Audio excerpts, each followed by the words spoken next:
कलाकार ये चाहता है कि उसके काम से उसकी पहचान हो, उसका नाम हो। और वन सच एक्टर आज हमारे खास मेहमान हैं, जिन्होंने वैसे तो बहुत कमाल कमाल के रोल्स किए हैं, लेकिन उनका एक कैरेक्टर, एक किरदार इतना पॉपुलर हुआ कि उसने उन्हें बहुत सारा नाम दिलाया, पॉपुलैरिटी दिलाई, and after that there was no looking back for him. बात कर रही हूँ the hilariously talented Varun Sharma की, जो फुकरे 3 की सक्सेस के बारे में ऑफ कोर्स हमसे बात करेंगे, बट हम और भी बातें उनसे करेंगे। बट सबसे पहले वरुण, पंजाब केसरी नवोदय टाइम से बहुत बहुत स्वागत आपका। Thank you so much ma'am, thank you so very much, thank you. अच्छा, मुझे आप ये बताओ कि फुकरे 3 की सक्सेस के ऊपर हम यहाँ पर बात कर रहे हैं, बट 3 आ गई ना। पहले वाले से अगर शुरू करो, लुकिंग बैक 10 years, सोचा था कि 10 साल बाद आप उसके थर्ड इंस्टॉलमेंट के ऊपर बात कर रहे होगे? बिल्कुल भी नहीं सोचा था मैम, बिल्कुल भी नहीं सोचा था। फुकरे मेरी डेब्यू फिल्म है, पहला किरदार, पहली बारी राइट। स्क्रीन पे आना, पहली बारी वो सारी जिटरनेस, बटरफ्लाईज, और हमेशा से जो मन था करने का वो करने का मौका फुकरे में मिल रहा था। तो हम उसी चीज में बड़े खुश थे कि खुद को पर्दे पे देखेंगे और घर वाले देख पाएंगे। और जिस तरह से फुकरे को प्यार मिला, प्यार बटोरा, इतनी एक्सेप्टेंस मिली, आई थिंक एक एक्टर की जिंदगी में सबसे बड़ी चीज होती है एक्सेप्टेंस। आई थिंक फुकरे से हम सबको वो मिला, मुझे वो मिला, चूचा इतने अच्छे से एक्सेप्ट हुआ, इतना प्यार मिला। उसके बाद दूसरा भाग्य बना, उसके बाद तीसरा भाग बना, और आज ही हमारी जो थर्ड पार्ट है वो 100 CR उसने वर्ल्ड वाइड क्रॉस करा है। So it just feels really nice कि जब इतना प्यार मिलता है, और जिस जिस किरदार से शुरुआत हुई थी, वो तीसरी बारी उस सेम किरदार को करने का मौका मिल रहा है, और उसको उतना ही प्यार मिल रहा है जितना उसको पहली बार भी मिला था। पर वरुण, पहली बार जब आपने, या कोई भी रोल जब पुट्रे करते हैं, पहली बार कोई भी काम करते हैं, तो उसका अलग एक जिटर्स होते हैं, एक नर्वसनेस होती है, एक अनसर्टनिटी होती है कि you know how well will it go, कितनी सक्सेस मिलेगी। फिर सेकंड जब करते हैं तो ऑफ कोर्स एक रिस्पॉन्सिबिलिटी आ जाती है। चूचा कैरेक्टर प्ले करना, जो लोग ये मानकर चल रहे हैं कि यार ये तो आएगा, ये मुंह खोलेगा और हम हंसेंगे, वो एक it's it's a given now. So to take that on in the third instalment, वो बहुत बड़ी जिम्मेदारी लगी, या आई रेड समवेयर कि लोग ऐसे कहते हैं यार ये तो अपनी ड्री आंखों सपनों में भी प्ले कर लेगा? आई थिंक ऑफकोर्स एक बहुत एक सेट प्रेशर हो जाता है मैम, एक सेट प्रेसिडेंट सेट हो जाता है, एक एक्सपेक्टेशन सेट हो जाती है। कभी आपने जो ऑडियंस ने पहली देखी उनको बहुत अच्छी लगी, दूसरी बारी उनकी एक्सपेक्टेशन है कि उतना ही कर पाए और उससे ज्यादा सरपास कर पाए, फिर वो प्रेशर था। और तीसरी बारी क्योंकि आपको दो बारी सेम किरदारों को, सेम वर्ल्ड को इतना प्यार मिल गया, एक एक्सपेक्टेशन ऑलरेडी है कि ये लोग तो आके एंटरटेन करेंगे, ये लोग तो आके हंसाएंगे ही हंसाएंगे। और हंसाना मुश्किल काम है मेरे हिसाब से, हम बिल्कुल। निजी जिंदगी में एक दूसरे को हमने हंसाना कम कर दिया है। तो आई थिंक वो जो एक्सपेक्टेशन थी उस पर खरे उतरे, and with the grace of God को सरपास कर पाए। हमारी यही हमेशा से एम था, हमेशा से इच्छा थी, हमेशा से प्रार्थना थी कि हम जो ऑडियंस की एक्सपेक्टेशन है उसको मैच कर पाए, उसको सरपास कर पाए। एंड आई थिंक जब अभी खुद हमने ये फिल्म देखने, हम थिएटर विजिट्स हमने करने गए, हम मल्टीप्लेक्स में भी गए, मैं सिंगल स्क्रीन में भी गया था देखने के लिए, अलग अलग रिएक्शन है कुछ है, तो बहुत अच्छा लगा कि लोग इतना खुल के हंस रहे थे, मुस्कुरा रहे थे और एंजॉय कर रहे थे फीलिंग। और रही बात तीसरी बात, मेरे को बहुत लोग ये कहते हैं कि अरे चूचा तो तेरी रगों में है, तू उठेगा सुबह और तू चूचा ही है, हाँ, हाँ। आ जाएगा।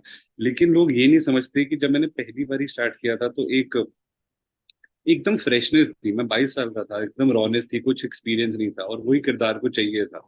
और फिल्म में जो स्टोरी है, दूसरा जो है वो पहले भाग का एक्सटेंशन है, और तीसरा जो है वो दूसरे भाग का एक्सटेंशन है। तो फिल्म की जो कहानी है वो लगभग साल 2 साल ही आगे बढ़ी हुई होगी, और असल जिंदगी में हम 10 साल आगे चले गए हैं। तो एक एक मेच्योरिटी, एक एक सेंसिबिलिटी, एक एक्सपीरियंस, 14-15 फिल्में मैंने बीच में करी, तो एक नॉलेज, एक मेच्योरिटी आ जाती है। तो उन सब चीजों को अनलर्न करना, 10 साल की जिंदगी को अनलर्न करना, और वापस 22 साल का बनना जैसा मैं पहली बारी सेट पे था, वो एक एक चैलेंजिंग प्रोसेस रहता है, और वो चैलेंजिंग स्टेप था। एंड होपफुली आई हाँ। थिंक लोगों को वो चीज वापस वैसे ही लगी, उस किरदार जितना उनको पहले में इनोसेंट और चुलबुला लगा था, वो इस बारी भी उनको वैसे ही लगा। तो अच्छा है कि वो जो मेहनत करी वो मुझे रंग ला रही है।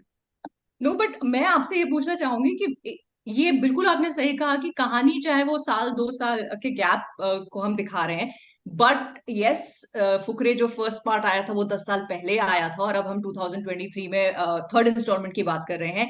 एज इंडिविजुअल्स ऑल्सो इंसान ग्रो करता है, और जब आप एक कलाकार होते हैं तो आपका क्राफ्ट जो है, मतलब 10 साल पहले शायद मैं जिस तरह के सवाल इंटरव्यू में पूछती, आज मैं डिफरेंट पूछ रही हूँ। तो वरुण जिस तरह के अपने डायलॉग अपनी डेब्यू फिल्म में दे रहे थे। ऑब्वियसली इस बीच में आपने बहुत सारी और फिल्म कर ली है, बहुत काम कर लिया है।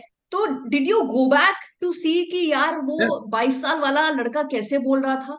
ऑफ कोर्स 100% मैम, हमने बहुत बारी फर्स्ट और सेकंड फिल्म को रिविजिट करते थे, क्योंकि बहुत बहुत बहुत आसान होता है ओवरबोर्ड करना किसी चीज को। आपको कुछ चीज पता है कि आपको एक रॉनेस है, आपमें एक इनोसेंस है, लेकिन 10 साल के बाद आप वो चीज ट्राई कर रहे हैं तो वो कई बार आप ओवरबोर्ड भी जा सकते हैं। So we use to keep referring back to the first and the second part. And okay. इसमें कुदरती रब की मेहर से बहुत बड़ी मेहरबानी थी परमात्मा की, कि हमारा जो पूरा ग्रुप है उसकी दोस्ती बहुत बहुत गूढ़ी, जिसे कहते हैं पंजाबी में, बहुत गूढ़ी है, हम्म। बहुत खास है, क्योंकि हमारी जर्नीज लगभग साथ साथ स्टार्ट हुई है और वो चीज हुई है। तो एक दूसरे का सपोर्ट सिस्टम, कहीं पे अगर हम डगमगा रहे हैं तो एक दूसरे को सपोर्ट करना, वो हमेशा से था। And I think the captain of the ship which is Mrigdeep Singh Lamba ji, जिन जो निर्देशक हैं इस फिल्म के, उनकी विजन बहुत क्लियर थी right from the word go. तो अगर हम कभी भटक भी रहे थे तो वो एक ऐसे हैं कि वो बांध देते थे वापस और वापस खींच के ले आते थे। राइट, बट वरुण जैसे ये जो फिल्मी दुनिया है इसमें फ्रेंचाइज जो होती है ना वो बड़ा एक नाम बन जाती है। फिर हम 100 करोड़ क्लब की बात करते हैं तो हर एक्टर हर डायरेक्टर फिल्म मेकर चाहता है यार इस क्लब में हमारी भी एक बार एंट्री हो जाए। अब ये दोनों चीजें जो है फुकरे के साथ में हो गई है, it's become a franchise in its own sense end of course 100 crore club में जैसे आपने कहा एंट्री हो गई है या होने वाली है विद गॉड्स ब्लेसिंग्स। मैं ये आपसे जानना चाहती हूँ कि ये कैसी फीलिंग है, क्योंकि यहाँ सिर्फ हम आपके कैरेक्टर चूचा की बात नहीं कर रहे हैं, हम अगर भोली पंजाबन की बात करें, हम हन्नी की बात करें, हम जाफर की बात करें, हम लाली की बात करें, हम पंडित जी की बात करें, बहुत कम होता है कि किसी फिल्म के हर कैरेक्टर को इतनी पहचान मिल जाए। बिल्कुल, आई थिंक बहुत कम होता है मैम। आई थिंक उसकी सबसे बड़ी चीज जो हमें लगती है, हम अभी प्रमोशन भी कर रहे हैं, हम अलग अलग शहर जाते हैं, इतने लोगों से मिलते हैं, द बिगेस्ट थिंग इज कि हर एक के ग्रुप में एक चूचा है, हर एक के ग्रुप में एक हनी है, हर एक के ग्रुप में एक लाली है, हर एक के ग्रुप में एक ऐसी भोली पंजाबन है जिससे वो डरते हैं, और हर एक के ग्रुप में एक पंडित जी हैं जिस जो कोई चीज तिकड़म मार के उसको, बच्चों को या फिर बड़ों को उसमें से बाहर निकाल के ला सकते हैं। So I think the relatability factor is something which is mind-boggling, and I think that is what we feel really blessed that with the grace of God वो चीज हो रही है, and it's been accepted so well. And 100 crore numbers, box office numbers, वो सारी चीजें हैं, लेकिन उस चीज से एक चीज की जो अंदरूनी खुशी मिलती है वो ये मिलती है कि अगर आपकी फिल्म ने 100 करोड़ का बिजनेस किया है, तो इसका मतलब कितने लोग हैं जिन्होंने वो फिल्म देखी है। और वो फिल्म स्प्रेड ही तब होती है जब आपकी फिल्म को सराहते हैं लोग, उसको एक्सेप्ट करते हैं, वरना फिल्में खुल के भी अगर एक्सेप्ट नहीं होती तो वो गिर जाती। तो वहां राइट। तक पहुंचना with in a course of so many days, that means the film इतनी देखी है लोगों ने, और उसके बाद उसके बारे में बात हुई और उन्होंने और भी लोगों को बताया कि ये अच्छी है, इसे जाके देखिए। तो it just feels really nice ma'am, and I think ऐसे ही बनाते रहे और ऐसे ही करते रहे, क्योंकि आती एंड ऑफ द डे हमारा काम है एंटरटेन करना, और अगर हम वो राइट। कर सकते हैं तो there is nothing better feeling than that. Correct, but तीसरी बार अपनी पूरी टीम के साथ में रिकनेक्ट करना और फिर से उस मैजिक को क्रिएट करना और उसमें सक्सेसफुल हो जाना, तो उस एक्सपीरियंस के बारे में बताइए। और it just feels really really great ma'am, because नहीं सोचा था हमने, पहली बारी में भी नहीं सोचा था कि इतना प्यार मिलेगा, दूसरी बारी में भी आपको इतना पता नहीं था कि तीसरे तक आ जाएंगे, तीसरी बारी में भी हम होप कर रहे थे कि यार उसको मैच कर पाए। So it just feels really great, because जैसे मैंने कहा, हमारी सबकी शुरुआत में मेरी डेब्यू फिल्म थी, पुलकित की दूसरी फिल्म हम्म। थी, Manjot was three film, third film, Richard was second film. So we were all venturing out together, Pankaj ji was venturing out, so everyone was just venturing out together, and हम एक दूसरे का सहारा रहे हैं थ्रू थिक्स थ्रू थिन्स। एक दूसरे की फिल्में जब आई हैं तो उसके लिए रूट भी करे हैं, अगर फिल्म नहीं चली है तो शाम को फिर इकट्ठे हुए हैं कि कोई नहीं भाई, दोबारा अगले में हो जाएगा। So it just feels great to, as a team, as a collective team, to be on set together, to work so hard and so honestly. And when it translates into good numbers and the acceptance that the film is getting, there's nothing a better feeling. अभी भी हम जब release week में हम लोग एक दूसरे को मिल रहे थे, जैसे ये 100 हुआ है आज ही, अभी हमारा एक ग्रुप है, उस पर कॉन्वर्सेशन स्टार्ट होगी कि भाई कब मिलना है। because it's a feeling that you just want to sit face to face and interact and tell them कि भाई मेरे को ये रिएक्शन आया, मेरे को फलाने ने ये बोला, उनको ये समझ आया, उनको ये अच्छा लगा, मेरे ताया जी हम्म। वहां पे देखने गए थे, हॉल में कितने लोग थे, क्या रिएक्शन आ रहे थे. So it's just a feeling of just being together and sitting and just talking your heart out. So I think that is the plan for the entire week is going to be this only, to sit together and just chat and jam over it and just celebrate.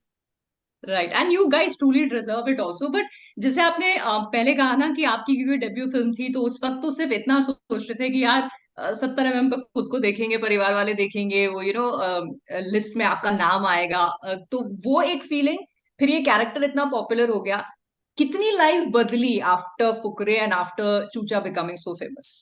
I think सबसे बड़ी चीज जो बदली और सबसे बड़ी चीज जो एज एन एक्टर मैं अपनी बात करूंगा, मेरे जिंदगी में जो परिवर्तन एक शब्द में अगर मैं आपको बता सकूं, फुकरे बन के बाद वो आया था कि मेरी जिंदगी ऑडिशन से नरेशन पे चली गई. Wow. This is the end biggest I think ये बहुत ही चेंज. बड़ी बात है किसी भी कलाकार के लिए, मतलब लाइन में ऑडिशन के लिए लगना, कट टू आपकी फिल्म को देखने के लिए लोगों का लाइन में लगना। मतलब अभी बिल्कुल, और उसके बाद आप इतनी आदत हो जाती है आपको पूछते हुए कि सर आप मुझे फिल्म में ले लो, मैं फिट हो रहा हूँ, आप देख लो कुछ है. और उसके बाद आपके पास कोई स्क्रिप्ट लेके आ रहा है और आपको कह रहे हैं कि यार क्या आप ये फिल्म करेंगे. तो it's just a beautiful feeling, and I think that shift from auditions to narrations for any actor is the biggest. Right, but at any point Varun, आपको कहीं ये डर लगा, और यूर ओके विद इट, क्योंकि अपनी इंडस्ट्री में टाइपकास्ट होना भी एक बड़ी चीज होती है जिसको लोग लेके डरते हैं, सो आपको कहीं लगता है कि यार दैट फनी गाय बन के ना रह जाऊं, और you want to show your versatility? मुझे मुझे लगता है कि मुझे कॉमेडी जॉनर से बहुत प्यार है. मैं अलग हम्म। जॉनर बिल्कुल ट्राई करना चाहूंगा. मेरा कांस्टेंट एफर्ट है for the search of the great script that very convincingly comes from with in.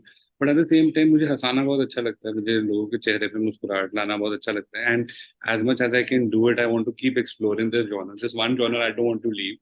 Because हम निजी जिंदगी में हमने हंसाना कम कर दिया एक दूसरे को, निजी जिंदगी में हमने एक दूसरे के चेहरे पे स्माइल आनी कम कर दी है. बट अगर वो पर्दे के जरिए, एक सबसे बड़े माध्यम के जरिए मुझे मौका मिल रहा है ये करने का, तो मैं अपने आप को बहुत खुशनसीब मानता हूँ. और ये है, मैं कभी नहीं छोड़ूंगा. बट साइड बाय साइड दूसरे जॉनर, दूसरे ventures, 100% constant lookout is there, and hopefully something soon I will do in a different genre. So let's throw it out in the universe, yes manifestation में अगर absolutely. आप विश्वास करते हो, what are the kind of genres, या किस तरह का कोई Thrillers. particular, क्या Thrillers करना is चाहोगे आप? thrillers is something that I really love, and gray Okay. shade characters is something that I really want to do.